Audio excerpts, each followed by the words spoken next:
सच्चाई परखे बिना किसी भी बात पर विश्वास नहीं करना चाहिए।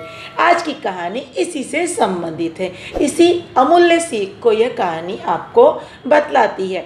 कोई भी बात अफवाह कब बन जाती है, जब हम उस बात को बिना सोचे समझे उस बात पर विश्वास कर लेते हैं और उस बात को दूसरे लोगों तक पहुंचा देते हैं, तो वह बन जाती है अफवाह। तो यही है आज की हमारी कहानी कि हमें बिना सोचे समझे, बिना सच्चाई को परखे किसी बात पर भी विश्वास नहीं करना चाहिए।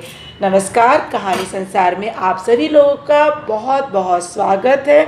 तो कहानी शुरू करूं उसके पहले आप सभी से रिक्वेस्ट है, प्लीज़ चैनल को सब्सक्राइब कीजिए और वीडियो को लाइक ज़रूर कीजिए। तो चलिए अब हम आज की कहानी शुरू करते हैं। नगर में अफवाह फैल गई थी कि उस जंगल में एक भूत रहता है। तो जैसे ही वह भूत जैसे ही रात होती है, घंटे पर घंटा बजाता है और घंटा बजाने के कारण उस जंगल के, उस नगर के लोगों ने उस भूत का नाम घंटाकरण रख दिया था। तो इस घंटाकरण के भूत के डर की वजह से कोई भी उस जंगल की तरफ नहीं जाता था। ना तो लकड़हारे लकड़ी काटने जाते, ना तो घसियारे घास काटने जाते, और ना ही कोई भी पशु पक्षियों को लेकर अपने चरवाहे लोग अपने पशु पक्षियों को जंगल की ओर ले जाते थे। तो इस तरह से उस जंगल एकदम सूना हो गया था। अब उस नगर के राजा को भी भय हो गया कि अरे, इस तरह से तो हमारा जंगल से मंगल गायब हो जाएगा, इसके लिए हमें कुछ तो करना चाहिए।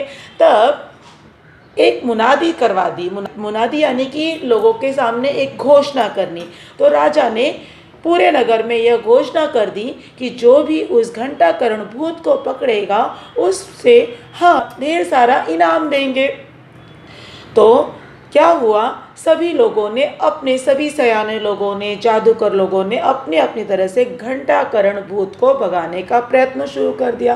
पर जब भी रात होती उस जंगल से घंटे बजाने की आवाज़ आने लगती। लोगों में डर बढ़ता ही जा रहा था। तभी उस नगर में कोई एक सयाना व्यक्ति आ गया, एक बुद्धिमान व्यक्ति आ गया। उसने ठीक से सोचा कि घंटाकरण जो इस भूत का नाम है, इसको कैसे भगाया जाए। तो पहले इस बात की जड़ तक जाना होगा। और उस व्यक्ति ने क्या किया, उसने सबसे पहले उस जंगल का निरीक्षण किया कि बिना डरा नहीं कि आखिर ये घंटे की आवाज़ आती कहाँ से। तब जैसे ही उसने उस जंगल का मुआयना किया, उसकी सब समझ में आ गया। वो वापस राजा के पास आया, बोला, मैं इस जंगल से, आपके इस जंगल से इस घंटाकरण को, भूत को मैं भगा दूंगा। सिर्फ मुझे आप 1 बोरे चने दे दीजिए। सब लोग बड़े खुश हो गए। अरे वाह, सिर्फ 1 बोरे चने से अगर ये भूत भाग सकता है तो बहुत अच्छी बात है। राजा ने तुरंत 1 बोरे चने का इंतज़ाम करा दिया। उसने 1 बोरे चने लिया और वह रात के समय उस जंगल में जाकर उसने एक पेड़ के नीचे उसे बिखेर दिया और चुपचाप से एक बड़े से पेड़ के ओट के पीछे से वह देखता रहा कि हो क्या रहा है। कुछ देर में उस जहाँ से जो घंटाकरण भूत थे, वो सारे के सारे भूत नीचे आ गए और सब ने वो चने खाना शुरू कर दिया। और जैसे ही दोनों हाथों से चने खाना शुरू किया, तो जो उनके हाथ में जिसकी वजह से घंटे की आवाज़ आती थी, वो उन्होंने नीचे रख दिया और वो फटाफट चने खाने लग गए। अब इस आदमी ने क्या किया, चुपचाप से जाके उस घंटे को उठाया और ले गया। और अब तुम सोच रहे होगे, अरे भूत से वो डरा नहीं क्या? तो ऐसा नहीं है बच्चों। वे भूत, घंटाकरण भूत कौन थे?